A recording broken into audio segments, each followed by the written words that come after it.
everybody, welcome to my channel. Thank you so much for tuning in today. So today I'm going to be reviewing this curly unit from Kriyya hair. I believe this is a T part because there's just the part right down the middle and then some room in the front for like baby hairs or edges. So this unit is super easy, super beginner friendly.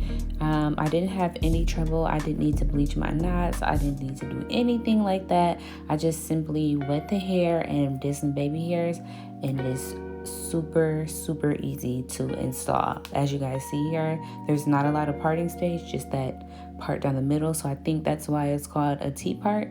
But anyway, this wig fits super good. I do have a larger head, but this wig fit on my head perfectly, as you can see. And then once you put in the little clips that are on the side, it's even more secure. So this one again is beginner friendly.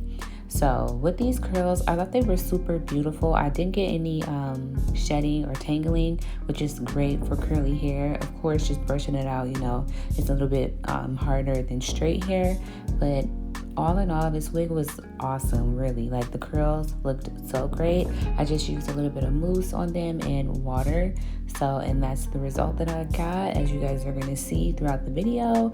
But if you are interested in this hair or checking out Kriyya, definitely check out the description box below. I have the links to this wig and to their website. So thank you guys so much for watching. If you have any questions or, you know, just a little comment, definitely leave it below. And again, thank you guys so much for watching.